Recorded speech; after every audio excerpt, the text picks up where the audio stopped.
Chris Mortensen from the Mothership joining us on the show. Hi, Mort. I just wanted to hear you say 96 rock. How are you? I'm doing well. How are you doing, Dan? I'm good. I know that I was paraphrasing an article in the Mothership, and it had to do with Mark Sanchez, and I had said that you had talked to Dr. Andrews about this. But let's go back to yesterday. When you find out the information with Mark Sanchez, yes. what are you told about Mark Sanchez and his shoulder? Well, it was actually just confirmation of what we'd reported Sunday.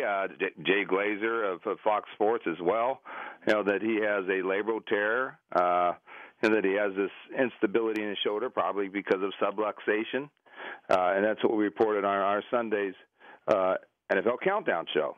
And then everybody knew, New York writers had reported as well that he was visiting Dr. Andrews yesterday morning, and last night, information started coming in. I will say this, and I don't get into identifying sources and all that stuff, but just because of some type of misinterpretation, I will say I didn't talk to Dr. Andrews. I didn't claim to talk to Dr. Andrews, so Dr. Andrews was not speaking to me.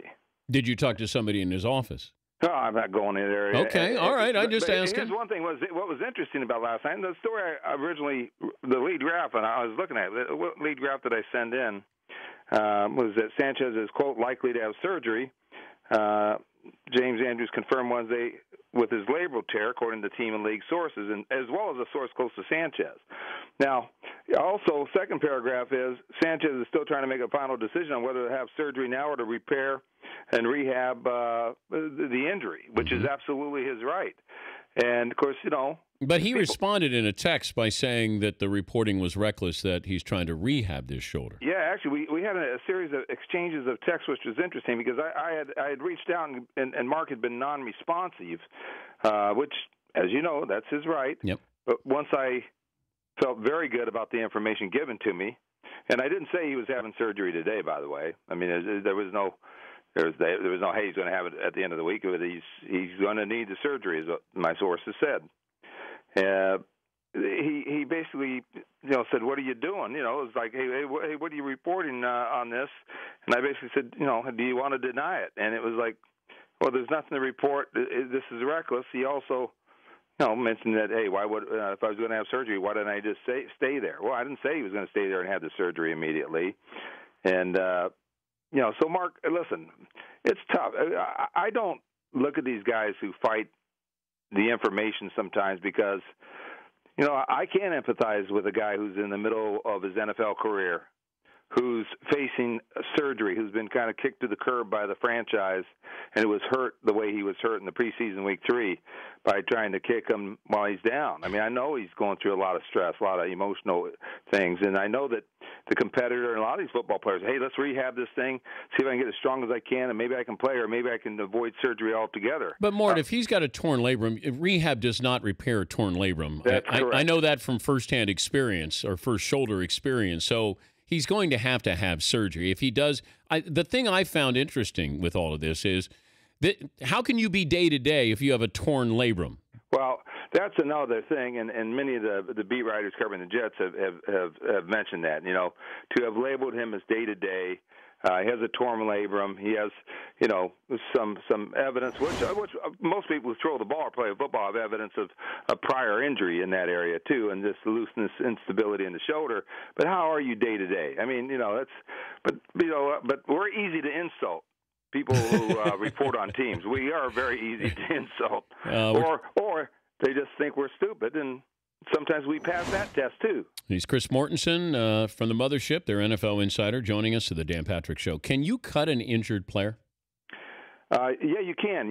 But his money is guaranteed, $8.25 million this year. So no matter what, they're going to owe him that amount of money, and so. And the more likely action, if you were the Jets and you believe that there's no way he's going to play this year, you would put him on injured reserve, and that's it for the season. If you thought he actually could rehab this into being a tradable commodity, you could trade him by the end of week 8, maybe, if anybody would take him. But sometime you'd have to reconcile that salary because nobody's going to take on that salary. Why is Ndamukong Suh appealing?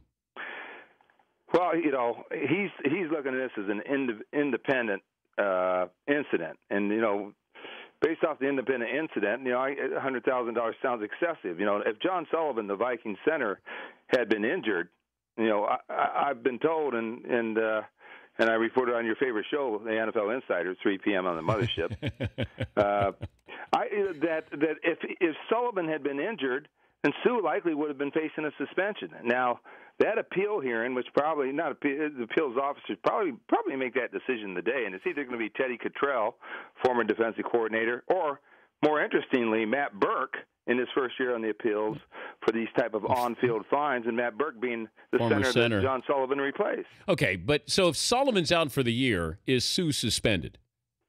Yes, I believe he is. I believe based on the hints, whatever you want to call them.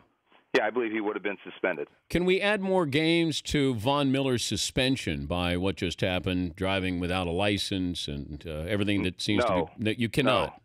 No. In fact, some people have confused that DJ Williams, the former Broncos linebacker, had his added to his suspension, but that's because his traffic violations involved under the influence charges, DUI, that type of thing. He was suspended under the substance abuse policy, driving without a license, speeding, not having a suspended license. That's not even listed in the personal conduct violations. If you broke news on this show, would you get yelled at? Yes. Okay. All right. So are you lying to me? I found the only way that I can get people from the mothership on it is if I say something that is factually incorrect about them, and then they're able to come on the show. So I'll try to do that again. Just keep abusing it. Yeah. So I'll do that to get you back on the show. It was good talking to you, Dan. Hey, buddy. Give my best to those few that still love me there, and thank you for coming on. I will do, bud. All right. Bye-bye. Chris Mortensen, ESPN NFL Insider. The Dan Patrick Show, weekday mornings on Audience.